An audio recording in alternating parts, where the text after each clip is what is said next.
আচ্ছা, একটা মজার ব্যাপার কি জানেন? আমরা মানুষ আর কম্পিউটার, আমরা সংখ্যা নিয়ে কথা বলে দুটো একেবারে আলাদা ভাষায়।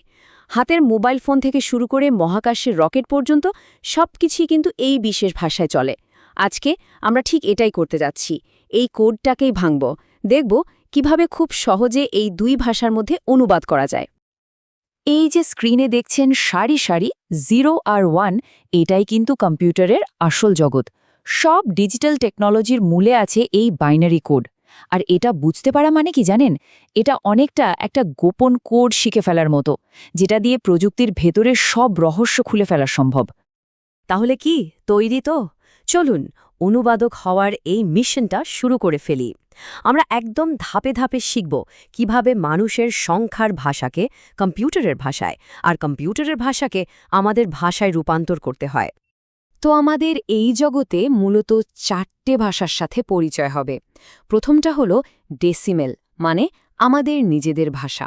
আর বাকি 3টা বাইনারি, অক্টাল আর হেক্সাডেসিমেল। এগুলো কম্পিউটারের জন্য খুব দরকারি। এখানে সবচেয়ে গুরুত্বপূর্ণ কনসেপ্টটা হলো বেস। আচ্ছা, বেস জিনিসটা কি?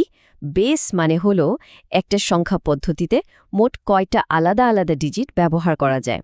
যেমন ধরুন, আমাদের ডেসিমাল সিস্টেমে 0 থেকে 9 পর্যন্ত মোট 10টা ডিজিট আছে, তাই এর বেস হলো 10। অন্যদিকে কম্পিউটারের বাইনারি ভাষায় আছে শুধু 0 আর 1, মাত্র 2টো ডিজিট, তাই এর বেস হলো 2। একদম সহজ, তাই না? বেশ, তাহলে আর দেরি কেন? চলুন সরাসরি কাজে নেমে পড়ি। সবার আগে সবচেয়ে সহজ কাজটা দিয়ে শুরু করা যাক, অন্য যে কোনো বেস থেকে আমাদের পরিচিত ডেসিমেলে ফিরে আসা। আর এর জন্য আমাদের প্রথম কৌশলটার নাম হলো গুণ এবং যোগের নিয়ম। এটা বলতে পারেন একটা ইউনিভার্সাল রুল। যে কোনো বেসের সংখ্যাকে আমাদের চেনা ডেসিমেলে আনার জন্য এটাই পদ্ধতি। কাজটা হলো প্রত্যেকটা ডিজিটকে তার পজিশন বা স্থানীয় মান দিয়ে গুণ করা আর তারপর সবগুলোকে যোগ করে দেওয়া। চলুন একটা উদাহরণ দিয়ে দেখি এটা কিভাবে কাজ করে। চলুন স্ক্রিনের উদাহরণটা দিয়ে ব্যাপারটা পরিষ্কার করা যাক। বাইনারি সংখ্যাটা হলো 100102। নিয়মটা হলো আমরা একদম ডান দিক থেকে শুরু করব। প্রত্যেকটা ডিজিটকে তার বেস 2-এর পাওয়ার দিয়ে গুণ করব। ডান দিকের প্রথম ডিজিটের জন্য পাওয়ার হবে 0, তার পরেরটার জন্য 1, তারপর 2, এভাবে বাম দিকে এগোতে থাকবে। তাহলে হিসাবটা দাঁড়ায় 1 গুণ 2-এর পাওয়ার 0 যোগ 0 গুণ 2-এর পাওয়ার 1 যোগ 1 গুণ 2-এর পাওয়ার 2 যোগ 1 গুণ 2-এর পাওয়ার 3 যোগ 0 গুণ 2-এর পাওয়ার 4 যোগ 1 গুণ 2-এর পাওয়ার 5। এই সবগুলো যোগফল কত? ঠিক 45। দেখুন কত সহজে হয়ে গেল। চমৎকার! তাহলে চলুন এবার পরের ধাপে যাই। এখন আমরা শিখব ঠিক এর উল্টোটা, আমাদের ডেসিমেল সংখ্যাকে কিভাবে কম্পিউটারের বোঝার মতো ভাষায়, ধরুন বাইনারি বা অক্টালে, কনভার্ট করা যায়। এর জন্য আমাদের দ্বিতীয় মূল কৌশলের নাম হল ভাগ এবং জয়ের পদ্ধতি।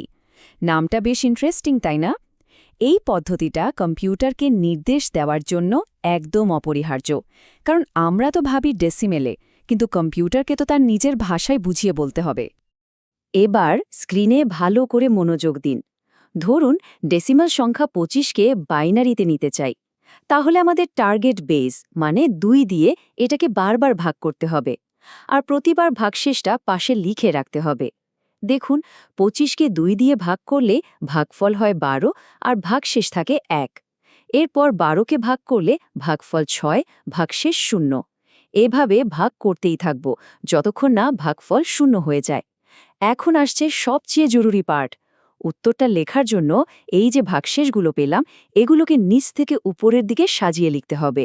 তাহলে আমরা পেয়ে গেলাম 25-এর বাইনারি রূপ 1101-2। ব্যাপারটা দারুণ না? কিন্তু একটা প্রশ্ন তো মাথায় আসতেই পারে, তাই না? যদি হেক্সাডেসিমেল থেকে অক্টালে যেতে হয় তাহলে কি করতে হবে? প্রথমে হেক্সা থেকে ডেসিমেলে যাব, তারপর সেই ডেসিমেল থেকে আবার অক্টালে? আরে বাবা, এটা তো অনেক লম্বা একটা রাস্তা। এর থেকে কোনো সহজ শর্টকাট কি নেই? হ্যাঁ, অবশ্যই আছে। আর এটাই হলো আমাদের সবচেয়ে পাওয়ারফুল ট্রিক। আমরা এখানে বাইনারিকে একটা সেতুর মতো ব্যবহার করব। এটা দিয়ে খুব সহজেই অক্টেল আর হেক্সাডেসিমেলের মধ্যে সরাসরি আসা যাওয়া করা যাবে। এই যে টেবিলটা দেখছেন, এটাই হলো আমাদের সেই জাদুর চাবি। এখানে খেয়াল করে দেখুন, প্রত্যেকটা অক্টাল ডিজিট মানে 0 থেকে 7 পর্যন্ত ঠিক 3 বিটের একটা বাইনারি গ্রুপের সমান। এখন বিট মানে কি?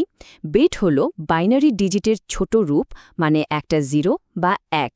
আর এই 3 বিটের নিয়মটা মনে রাখাও খুব সোজা, কারণ অক্টালের বেস 8 হলো 2 এর পাওয়ার 3 মানে 2 কিউব। আর দেখুন, এই শর্টকাটটা কাজটাকে কত সহজ করে দেয়। ধরুন অক্টাল সংখ্যা 4128কে বাইনারি করতে হবে। কিচ্ছু না, শুধু 4, 1 এবং 2 এর জন্য যে 3 বিটের বাইনারি গ্রুপগুলো আছে সেগুলো পাশাপাশি বসিয়ে দিলেই কাজ শেষ। 4 মানে হলো 100, 1 মানে 001 আর 2 মানে 010। সব একসাথে করলে আমরা পেয়ে যাচ্ছি 100100102। কোনো গুণ বা ভাগের কোনো ঝামেলাই নেই। কি দারুণ, তাই না? একই লজে কিন্তু হেক্সাডেসিমালের বেলাতেও কাজ করে। যেহেতু হেক্সাডেসিমালের বেস হলো 16 আর 16 মানে 2 এর পাওয়ার 4 মানে 2 টু দি পাওয়ার 4, তাই এর প্রত্যেকটা ডিজিটকে দেখানোর জন্য 4 বিটের একটা বাইনারি গ্রুপ লাগে। এই উদাহরণটা দেখুন। হেক্সাডেসিমাল সংখ্যাটা হলো 9F2316। এটাকে বাইনারি করতে হলে আমরা প্রত্যেকটা ডিজিটের জন্য তার 4 বিটের বাইনারি কোডটা শুধু পাশাপাশি বসিয়ে দেব। 9 এর জন্য 1001, F এর জন্য 1111, 2 এর জন্য 0010 আর 3 এর জন্য 0011। ভাবুন একবার, কত বড় একটা কনভার্সন এক মুহূর্তের মধ্যে হয়ে গেল। তো আমরা প্রায় শেষের দিকে চলে এসেছি। এতক্ষণ ধরে যে এত কিছু শিখলাম, চলুন সেগুলোকে এক জায়গায় গুছিয়ে নেওয়া যাক, একটা ছোট্ট চিট শিটের মতো করে। এই হলো আমাদের কোড ভাঙার মূল সূত্রগুলো। মনে রাখবেন, যে কোনো বেস থেকে ডেসিমেলে আসতে হলে গুণ এবং যোগের নিয়ম, ডেসিমেল থেকে অন্য কোনো বেসে যেতে হলে ভাগ এবং জয়ের পদ্ধতি, আর অক্টাল আর বাইনারির মধ্যে সম্পর্ক হলো 3 বিটের, হেক্সাডেসিমেল আর বাইনারির মধ্যে 4 বিটের। আর যদি কখনো হেক্সাডেসিমেল আর অক্টালের মধ্যে কনভার্ট করতে হয়, তাহলে বাইনারি হবে আমাদের সবচেয়ে সহজ রাস্তা। তাহলে কম্পিউটারের সংখ্যার ভাষাটা এখন আমাদের কাছে অনেকটাই পরিষ্কার। এই জ্ঞানটা দিয়ে কিন্তু প্রযুক্তির জগতে অসাধারণ সব জিনিস তৈরি করা সম্ভব। তাহলে এবার ভাবার পালা, এই নতুন শেখা ভাষা দিয়ে এরপর কি তৈরি করা যায়? সম্ভাবনা কিন্তু সত্যি অসীম।